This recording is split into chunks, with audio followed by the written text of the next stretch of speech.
Le journal des auditeurs avec Mathieu Jean sur Africa numéro 1. Africa.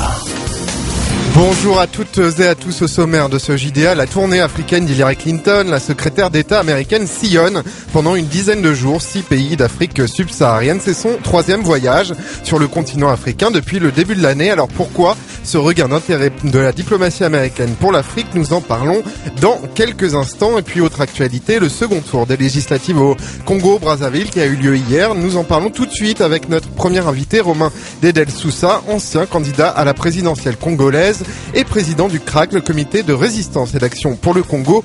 Mais avant, écoutons ce message laissé sur le répondeur du JDA. Le JDA, c'est sur Africa numéro 1.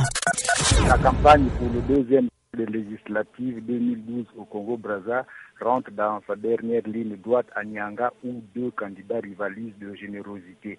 Nous sommes tous de Nyanga, évitons donc des querelles partisanes susceptibles d'engendrer la haine, la division. En somme, faisons de la politique responsable car le Congo est désormais à construire et non comme il y a peu à détruire. 01 55 07 58 05 ou 0033 1 55 07 58 05 si vous appelez d'Afrique ou d'ailleurs.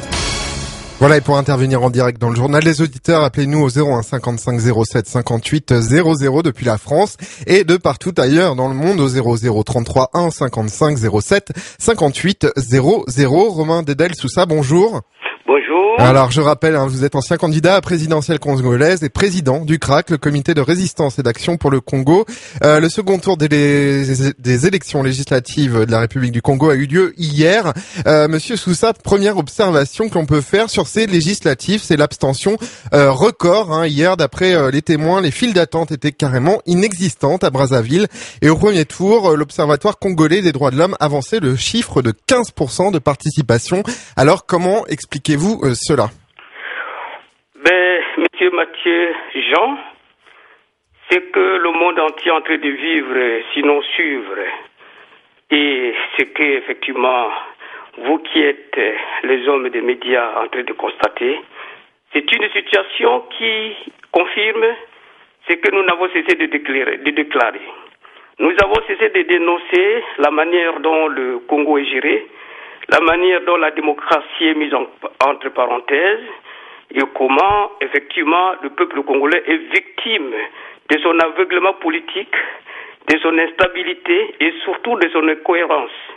Parce que, comme vous le savez, un pays qui n'a pas de démocratie ne peut pas organiser une élection qui peut satisfaire équitablement tous les participants. Le Congo n'a jamais, depuis la fin de la transition par Milongo André, qui avait organisé pour la première fois une élection correcte et qui a mis en place une base démocratique pour pouvoir mener le Congo vers de l'espoir. Malheureusement, après l'élection des chefs d'État élus démocratiquement, et qui en 97 organisait la même élection dans les mêmes conditions, cela était mis entre parenthèses parce qu'il y a eu un coup d'État et ce coup d'État qui nous a conduit à cette situation que nous vivons aujourd'hui. Depuis 2002, nous constatons que la situation n'a jamais changé. Depuis 2002, il n'y a jamais eu d'élection au Congo. C'est une mascarade, c'est une élection toujours frauduleuse qui est organisée simplement parce qu'on veut imprimer la raison du plus fort. Mais aujourd'hui, qu'est-ce que nous sommes en train de constater? Nous avons pratiquement le même résultat que nous avons eu en 2009. Le même résultat que nous avons eu en 2007 pour les élections législatives. Donc, vous ne pouvez pas aller dans une élection qui est organisée par une commission qui n'est pas indépendante. Une commission au solde du pouvoir ne peut pas faire autrement que ce qu'elle est en train de faire. Alors, nous avons, Monsieur Sousa, nous avons donc quelques chiffres. En premier tour, le PCT, le Parti congolais du travail, avait acquis déjà 57 sièges sur 69. On n'a pas encore les chiffres du second tour, mais les observateurs de l'Union africaine ou de la Communauté économique des États d'Afrique centrale ont déjà relevé plus de points faibles que de points forts dans l'organisation du scrutin. pourtant, l'UPADS, l'Union panafricaine pour la démocratie sociale, qui est le premier parti d'opposition, n'a pas mis à exécution sa menace de bloquer le scrutin en cas de nouvelle fraude. Est-ce que vous appeliez au boycott, vous, et puis est-ce que le boycott, c'était la solution? C'est ce que je suis en train de vous dire. Cela confirme toujours ma thèse depuis 2009. L'UPADS, je fus secrétaire national de ce parti. Je fais partie de ceux qui ont contribué à la création de ce parti ici en France. Donc, j'étais cadre de ce parti au temps de Pascal Lissouba, le fondateur de ce parti. Ce que nous sommes en train de vivre, et je venais de vous parler de l'aveuglement politique des leaders. L'UPADS est victime, justement, de son instabilité, de son incohérence, parce qu'un parti qui a géré le pays, un parti qui est au pouvoir, un parti qui est venu au pouvoir de manière démocratique. Ça, il n'est pas venu au pouvoir par un coup d'État. Un parti qui avait gagné les élections législatives et les élections sénatoriales et qui était majoritaire dans la nation. Mais ce parti ne peut pas disparaître pour aller vivre, aller manger à la table du roi, faire ce qu'ils sont en train de faire la courbette. Donc, les 15% ne peuvent pas être effectivement une surprise, parce que la commission qui organise ces élections a pour rôle de vérifier les listes électorales, elle a pour rôle de veiller sur le bon déroulement de la campagne électorale, elle a pour rôle d'assurer le suivi des opérations électorales, elle a le pouvoir de proposer à l'administration toutes les mesures susceptibles de contribuer à la bonne tenue des élections.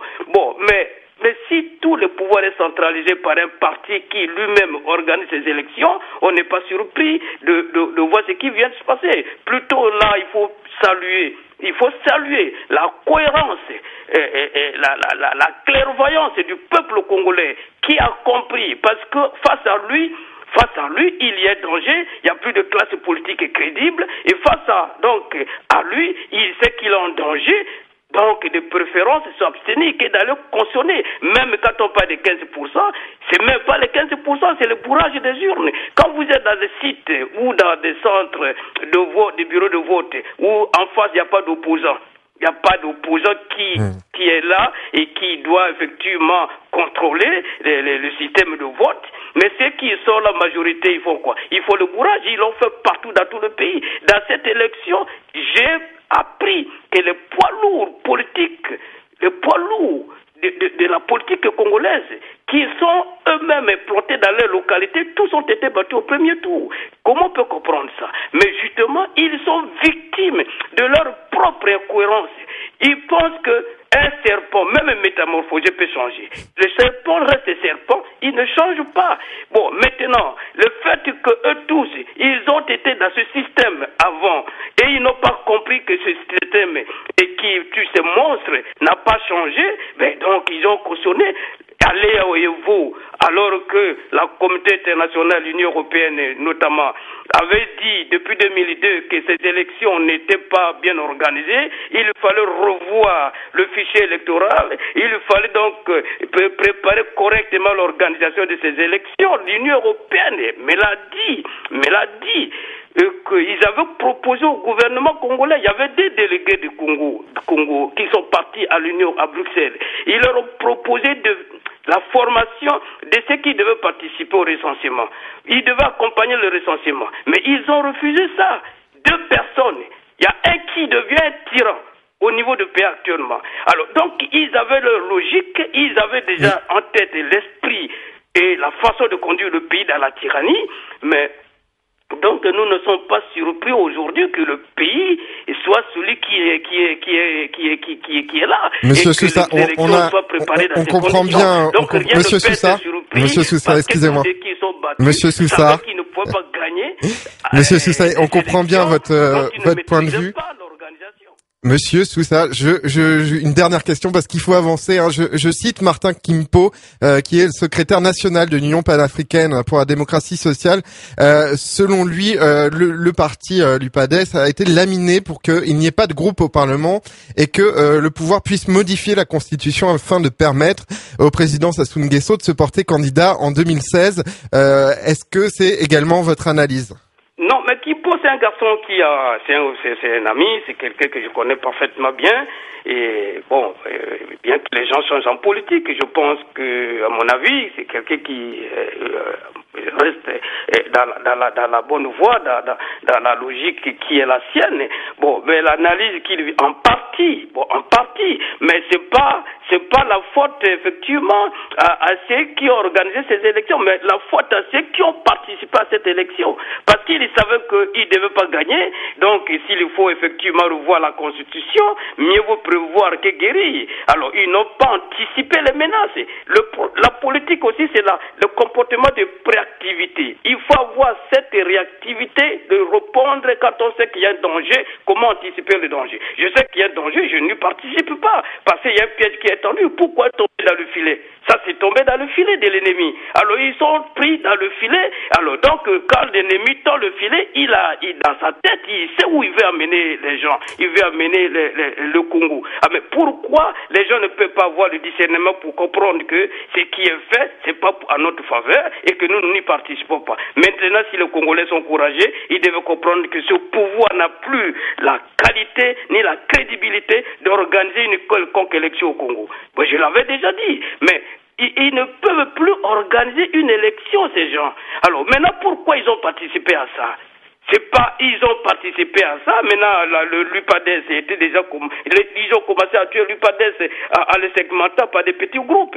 Le petit groupe, aujourd'hui, l'UPADES a peut-être combien de filiales au sein de l'UPADES. Donc, ils ont commencé à corrompre certains dirigeants, à les en tirer vers eux pour que ce parti meure. Donc, même si le parti de l'UPADES avec quelques députés, c'est pas quelques députés qui n'ont pas de majorité dans la salle, à l'Assemblée, et qui pouvaient changer des situations. Bon, donc ça c'est effectivement ce qu'il dit en réalité, mais la vision des gens c'est celle-là, mais malheureusement on n'a pas demandé aux gens de l'UPADES de participer à ça. Ils étaient les premiers à courir, à aller à Evo, alors qu'on leur avait dit que c'était un piège. Pourquoi ils sont partis à Evo? Pourquoi ils n'ont pas suivi ce qu'avait dit le président du front? Ils sont tous au front. Mais pourquoi ils n'ont pas désisté à la pas qui était tendue? Pourquoi ils ont avalé la pas? Pourquoi ils sont partis à Evo? Et aujourd'hui, ils sont surpris de ce qui leur arrive. Mais la politique aussi, c'est la sagesse. Ils auraient pu être sages. Plus sages que ça, c'est une humiliation. C'est dangereux pour le pays. Quand vous avez des dirigeants qui ne suivent pas, qui ne comprennent pas et qui se laissent aller parce qu'il faut satisfaire ses propres besoins. Ça ne peut pas être ça le Congo. Ça ne pourrait plus jamais être ça. Très bien, merci beaucoup Monsieur Sousa.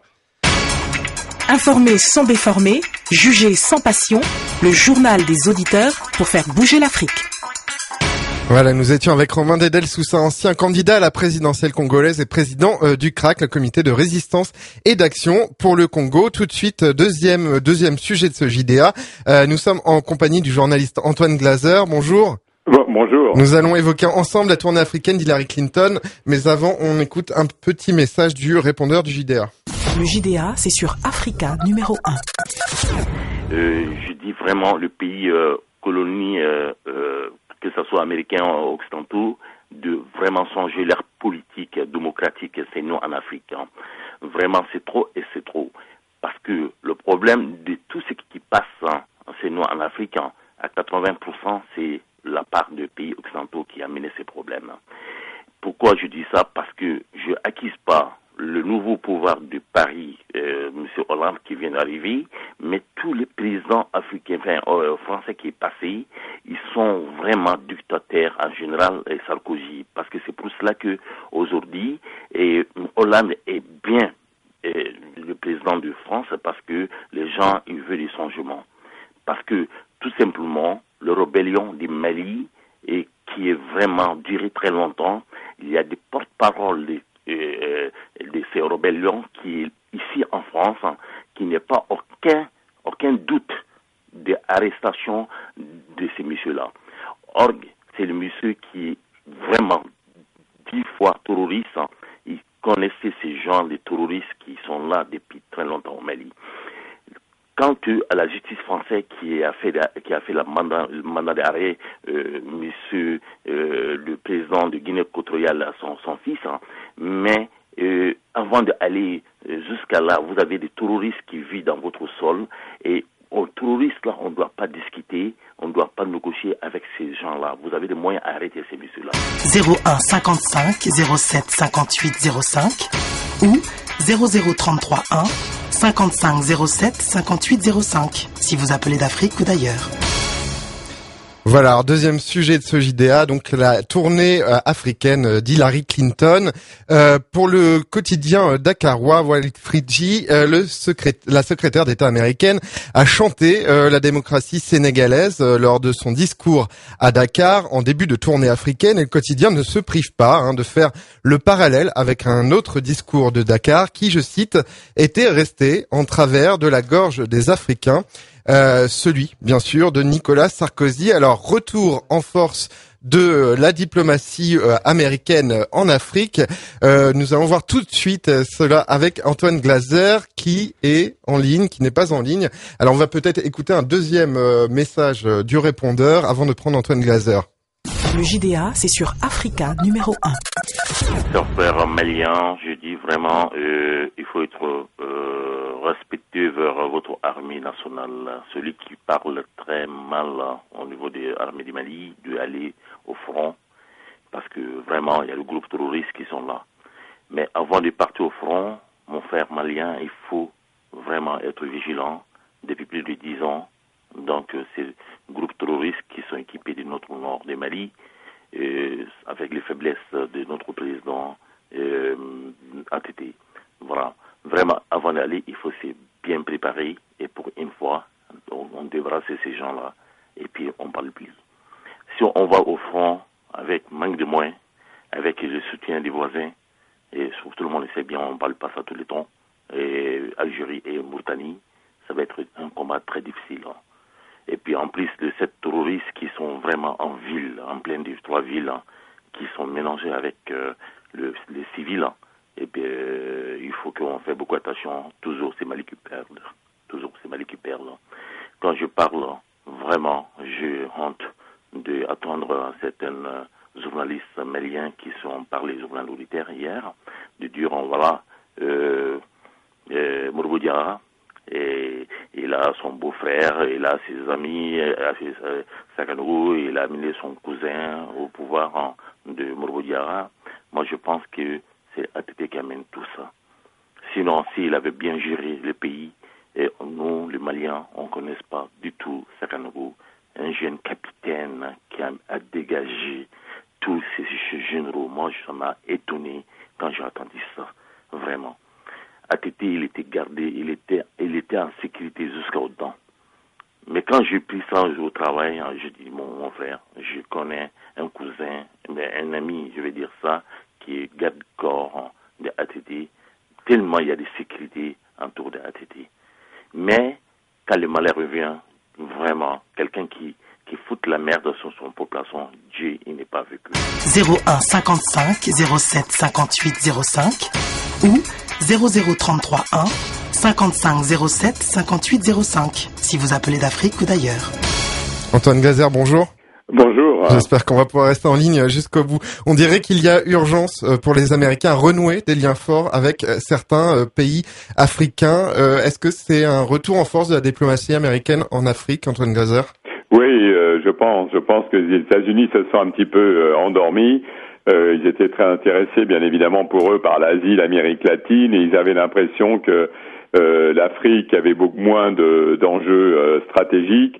Ils voyaient toujours l'Afrique avec les deux volets, d'un côté la lutte contre le terrorisme dans le Sahel et surtout pour eux les importations de pétrole, puisque la stratégie des Américains c'est de porter de 15 à 25% l'ensemble des importations du continent pour être moins dépendant du Golfe Persique, du Proche et du Moyen-Orient. Et c'est vrai là de voir Hillary Clinton, enfin c'est pas un ou deux pays, c'est quasiment, elle passe toutes ses vacances en Afrique, et même si par exemple au Sud-Soudan, elle ne passe que 3 heures, mais bon, les Américains sont des gens contents d'avoir obtenu une reprise des négociations entre le Nord et le Sud du Soudan sur le conflit pétrolier. Justement, Anthony Glaser, sur ce passage éclair au Sud-Soudan, c'est la plus haute personnalité américaine à s'y être rendue depuis la partition du pays. Est-ce que c'était important d'y aller?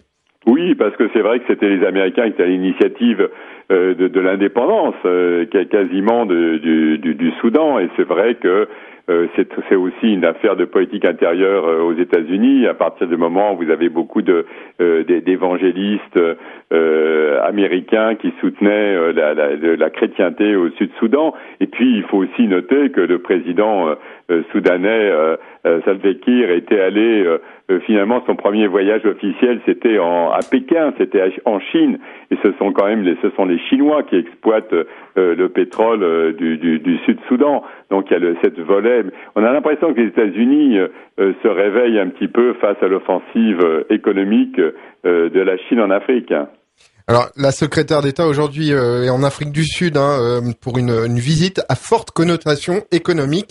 Dixit, un communiqué du département d'État américain. C'est une VRP de luxe, Antoine Glaser? C'est-à-dire, on voit bien que c'était extrêmement ciblé selon les pays. Pour l'Afrique du Sud, c'est vrai que c'était vraiment l'aspect économique, puisque je crois que c'est la seule finalement c'est la seule étape où il y a des hommes d'affaires américains, mais c'était très ciblé. Pour l'Ouganda, c'était la lutte contre le fameux mouvement de rébellion de résistance du seigneur, la LRA. Et c'est vrai qu'au Kenya, c'était pour les présidentielles de 2013, en disant il faut absolument que le Kenya soit un modèle pour le monde. Donc c'était vraiment l'aspect démocratique. Au Sénégal, qui était un des rares pays francophones visités par Hillary Clinton, avec sans doute le Bénin, mais parce que le président Thomas Boniyayi est le président de l'Union africaine, donc c'est important aussi pour elle de le rencontrer. Mais on voit que c'était très ciblé selon les pays, et il y a les pays où c'est vraiment la diplomatie d'influence sur les grandes envolées, les déclarations sur la démocratie universelle, et d'autres pays comme l'Afrique du Sud, là c'est le business, parce que compte tenu de l'ampleur de l'Afrique du Sud. Mais globalement, l'enjeu avec la Chine, l'enjeu géostratégique, ce sont les matières premières. Vous savez, dans le monde entier maintenant, c'est vrai que l'Afrique, le continent africain, c'est vraiment la nouvelle frontière pour tout ce qui est les matières premières stratégiques, choses dont on parle pas, comme les terres rares ou vous savez, le coltan qu'on trouve dans le Kivu, qui est justement qu'on utilise dans tous nos portables. Et c'est vrai que l'Afrique est un continent aux ressources encore totalement inexplorées. Alors, vous l'avez évoqué, mais on peut rappeler les pays où se rendra la secrétaire d'État, donc le Sénégal, l'Afrique du Sud, l'Ouganda, le Kenya, le Malawi, le Sud-Soudan et le Ghana. Donc, hormis le Sénégal, c'est tous des pays anglophones. Qu'est-ce qu'on doit en conclure? On parle, il faut être prudent, parce qu'on parle aussi qu'elle pourrait se rendre au Nigeria, au Ghana et au Bénin. Donc, je veux dire, ce qui est certain, c'est que on voit bien qu'il y a pour l'instant une sorte de répartition des tâches, que je vois que, par exemple, c'est vrai que, alors que les Américains, il y a des instructeurs américains et des forces spéciales américaines qui sont présents dans le Sahel, et c'est vrai qu'on a l'impression que les États-Unis laissent la France en première ligne pour la question du Nord Mali, la question du Sahel et la lutte contre Al-Qaïda du Maghreb islamique, qui est vraiment une préoccupation majeure des Américains en Afrique. On voit qu'elle a rencontré le président de la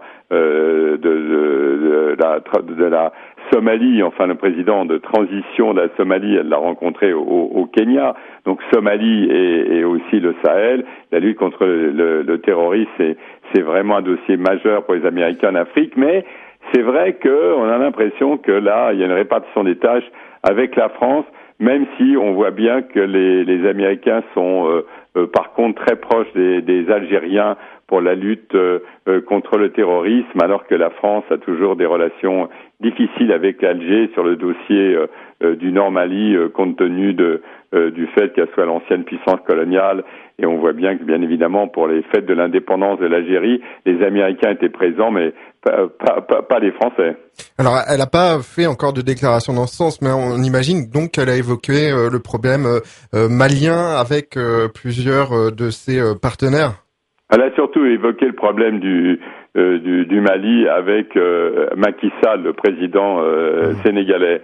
mais c'est vraiment à chaque fois, on voit bien qu'elle se préoccupe surtout de politique intérieure, parce que vous connaissez sur le continent africain, chaque pays a ses propres problèmes, et on voit bien que le Sénégal, compte tenu aussi que le Sénégal et l'armée sénégalaise a souvent été présente dans des opérations de maintien de la paix sur l'ensemble du continent et ailleurs dans le monde, et je pense que c'est pour ça que sans doute que les Américains aimeraient bien que les Sénégalais participent à il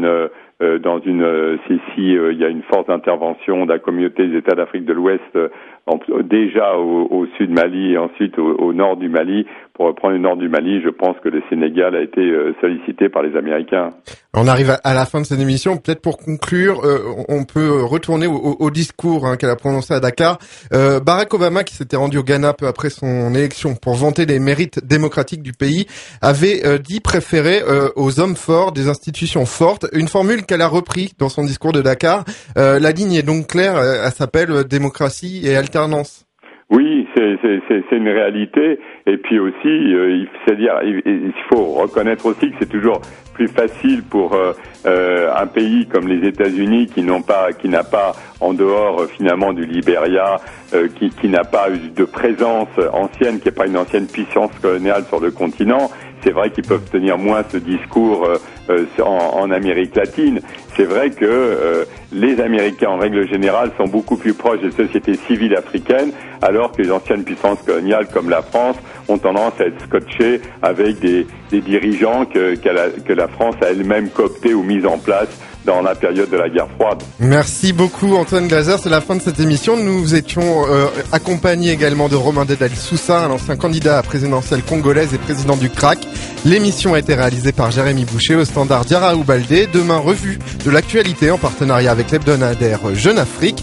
Et bien entendu, d'ici là, vous pouvez laisser vos messages sur le répondeur du JDA. Bonne journée à l'écoute de la radio africaine. Le JDA, c'est sur Africa numéro 1.